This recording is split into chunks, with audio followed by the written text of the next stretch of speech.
Good morning, good evening, and good afternoon to everyone who's watching. This is the Friends at MHSN podcast with your friend Martin and nice guy, Mr. Alston. Hello, everybody. Welcome. So, for anybody who doesn't know, let them know what you do here out there. Sure. I currently teach video game art and design. I'm also a teacher for innovation and design at ninth grade summer. So we'll see how things roll, but I've been an administrator here in the district for years. Started teaching here at North for the past 6 years, and I'm loving what I do every day. So, prior to teaching, you had a few goals.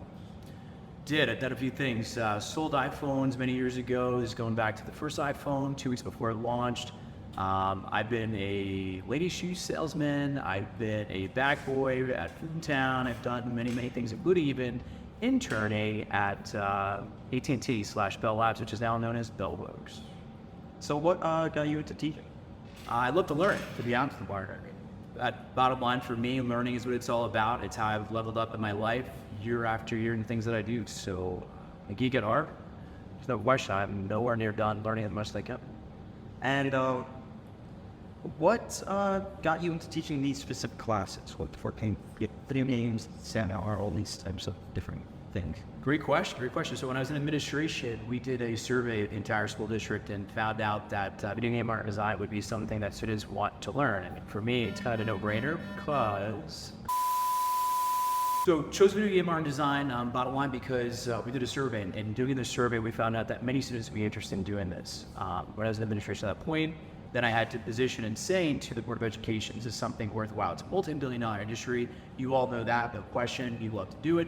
But selling it potentially to those that aren't as invested in it was challenging. And at the end of the day, I said, okay, I need to step away from administration, actually teach the course because I thought I would be the most qualified person to do it. And that's what I've been doing.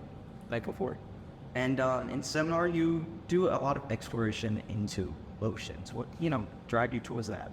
Yes, so that's a district initiative. Originally, as it was positioned to me, the course would be about emotional self-regulation, things of those types of nature and projects, right? Hands-on things, digital things as well.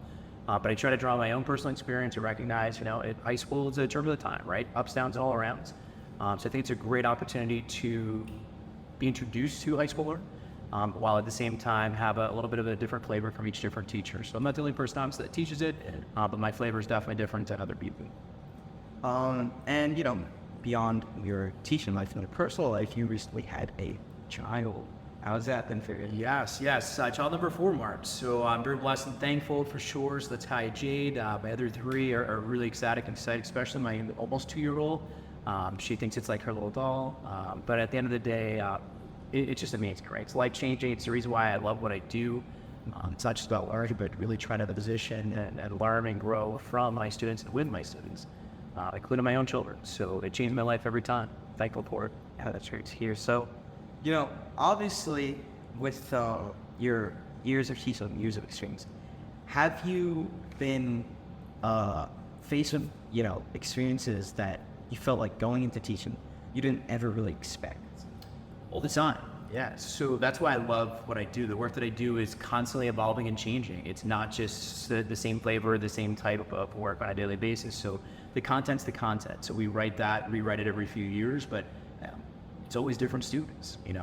Each person that I encounter, yourself and others behind the scenes, it's amazing to grow with you for the short limited time that I have, whether it's for a year, a semester, or for years. So constantly, and whether that's someone who's apparently going to be giving birth at the end of a year to students that unfortunately are in a position where they're feeling really down and they might want to even take their own lives, to the opposite ends, right? We're super excited.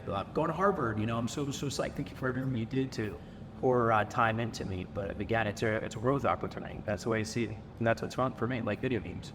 So it's able, as teaching, because I always thought when I was younger that teachers just had to do the same thing every year. It's the same stuff for about 7, with students changing and the world as a whole changing.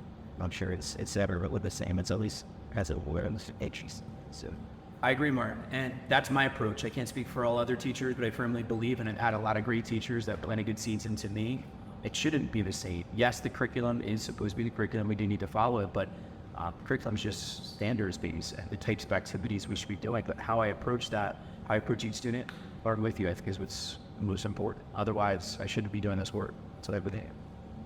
Oh, would you look at the time? I think it's time to head out here. Thank you all for watching. Thank you.